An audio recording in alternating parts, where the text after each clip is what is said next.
Assalamualaikum warahmatullahi wabarakatuh. Teman-teman, pada pertemuan 5 kali ini, kita masuk ke materi query. Apa itu query? Ya, di sini ada pengertian query. Query adalah sarana untuk mengatur data yang disimpan dalam tabel, sehingga hanya data-data tertentu yang akan dimunculkan dalam tabel. Ya. Secara fisik, query berupa tabel juga. Jadi, query adalah tabel yang dibuat dari beberapa tabel lainnya dengan tujuan untuk mengelompokkan data baru berupa tabel dengan sumber dari tabel-tabel yang telah ada. Ya, artinya dengan menggunakan query kita bisa membuat tabel baru. Ya, isian dari tabel baru tersebut bisa terdiri dari satu tabel, bisa terdiri dari 2 tabel atau lebih. Kemudian apa saja kolom-kolomnya? Kolom-kolomnya juga bisa kita kombinasikan. Bisa hanya terdiri dari beberapa kolom dari satu tabel, dan juga bisa dari beberapa kolom dari tabel-tabel yang berbeda. Ya, intinya untuk mengatur data. Nanti yang akan dimunculkan pada query adalah data yang dibutuhkan saja. Ya, jadi hanya data yang dibutuhkan saja yang nanti akan kita munculkan pada query. Query digunakan untuk melihat, mengubah, dan juga menganalisa data dalam berbagai cara. Jadi fungsinya query itu nanti kita bisa melihat, ya, melihat data yang dibutuhkan. Misalkan data yang dibutuhkan barang yang harganya di atas 500.000. Itu bisa digunakan untuk melihat. Kemudian kita juga bisa mengubah. Ya, nanti namanya update query, mengubah data tertentu secara simultan, kemudian dalam jumlah yang banyak, kita bisa gunakan query. Dan juga menganalisa data. Ya, karena kalau kita hanya melihat pada tabel, kita tidak dapat menganalisa data secara keseluruhan.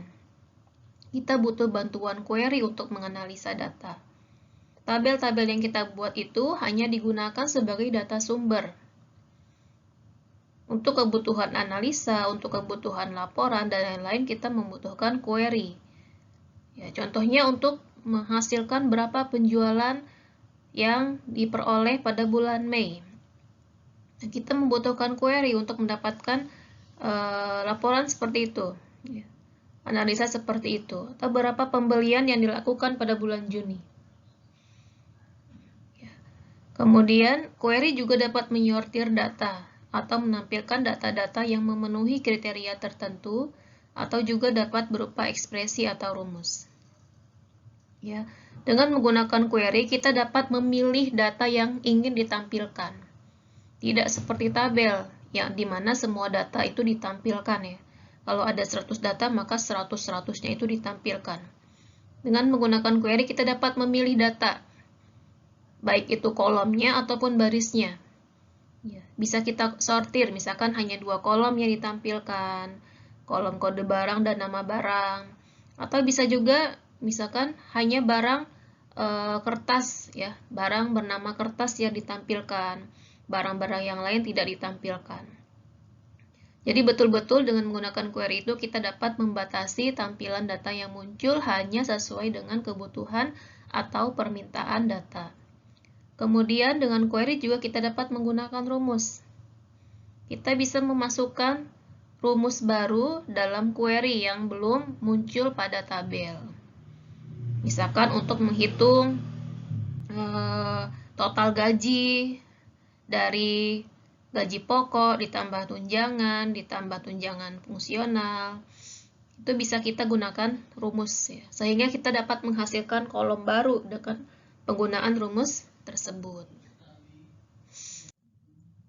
Nah, di sini ada beberapa contoh permintaan yang bisa dijawab dengan query. Ya, kita menggunakan contoh kasus pada SIM toko.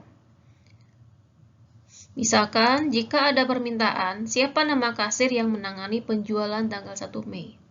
Nah, itu bisa kita gunakan query untuk menjawab pertanyaan ini. Jadi, siapa nama kasir yang bertugas pada tanggal 1 Mei?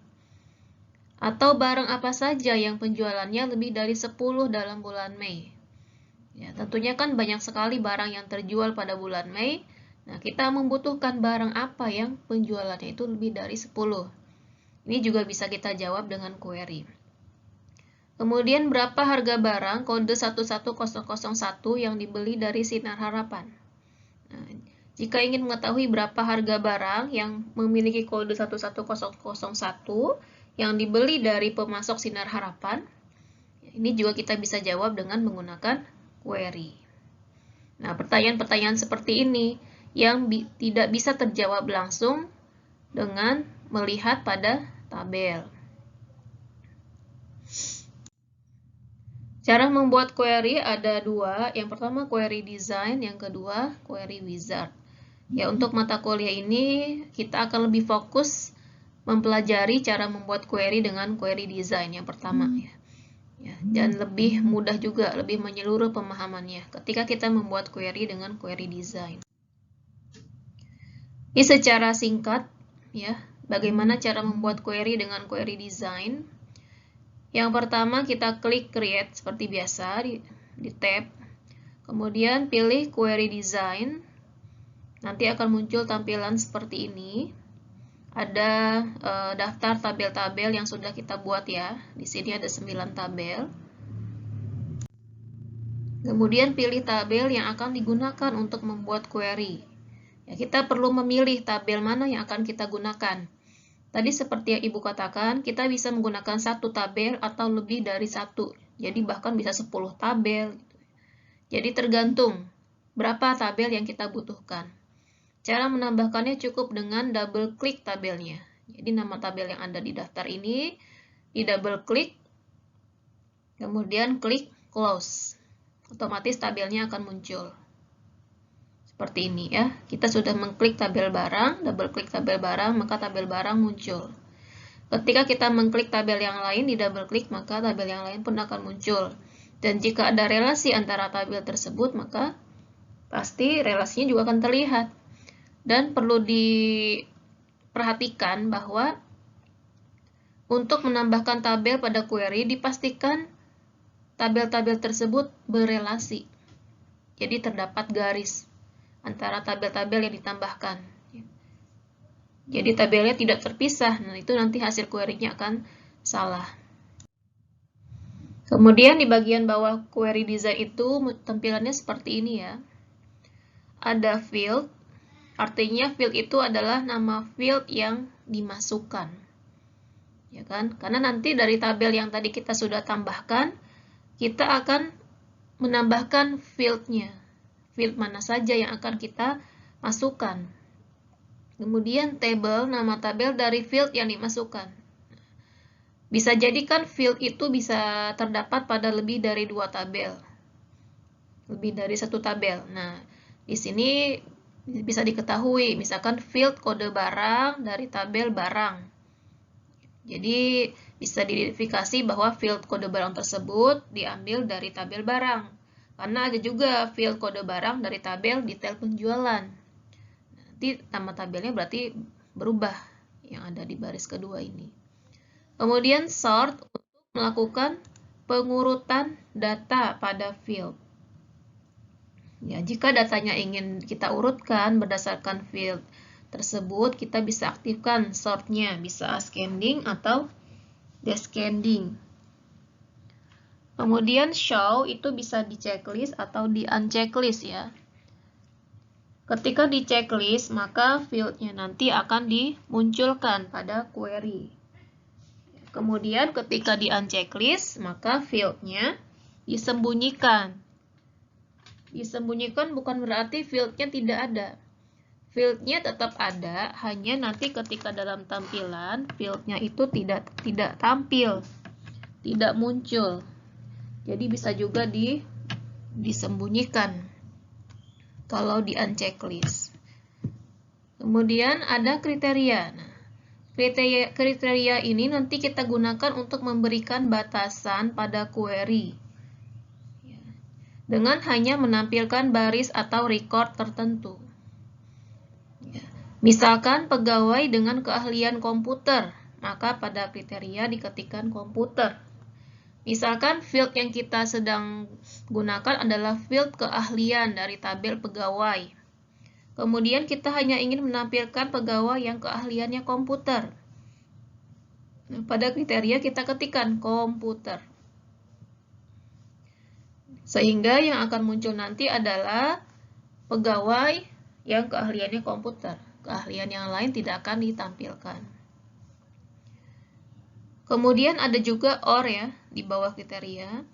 Jika terdapat lebih dari satu kriteria dan menggunakan fungsi OR, maka OR bisa diisi. Misalkan pegawai dengan keahlian komputer atau akuntansi.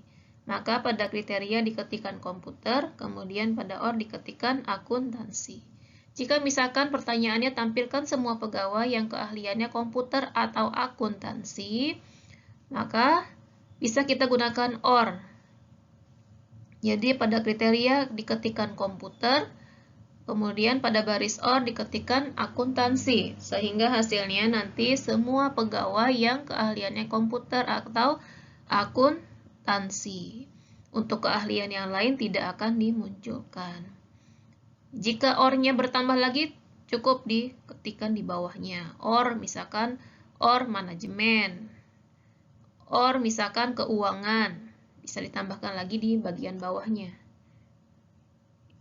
Jadi kriteria ini cukup penting ya dalam menggunakan query karena akan membatasi baris-baris tertentu saja yang muncul. Sementara untuk field, kita bisa tambahkan sesuai dengan berapa jumlah kolom yang akan kita tampilkan. Bisa 1, bisa 2, atau bisa juga semua kolom ditampilkan. Jadi akan bertambah ke sebelah kanan fieldnya. Setiap field bisa kita set sortingnya, show-nya, kriterianya bisa kita set. Nah, misalkan ada contoh query soalnya dari SIMTOKO kita ambil. Tampilkan semua kolom dari tabel barang dengan hanya menampilkan barang yang kodenya 11002. Silahkan bisa disimak pada video.